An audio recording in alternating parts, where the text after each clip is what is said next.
বন্ধুরা এখন রুই মাছ নিয়ে নিচ্ছি। মাছটার ওয়েট হচ্ছে 1 কিলো 300, 220 টাকা কিলো। দাদা কেটে দিচ্ছে পুরো সমানভাবে ভাগ করে। আমি হাফ নেব, পুরো মাছটা নিচ্ছি না, পুরোটা দরকার নেই আমার। লেজটা কি করলে? আরে ওয়েট করে একটুখানি কম বেশি করলেই তো হয়ে যায় বাবা। তুমি তো দেখছি একেবারে ওইসব লেজ ওরকম মাছ কে খাবে? ওইটুকুন মাছের টুকরো একটু ওয়েট করে দিলেই তো হয়ে যায়, একটু কম বেশি এদিক ওদিক করে।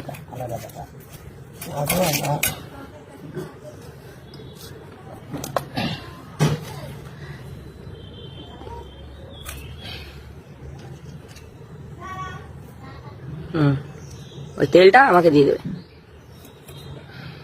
রাখো একটা সাইডে, রাখো একটা সাইডে, রাখো, ওর মাছের উপর রেখো না।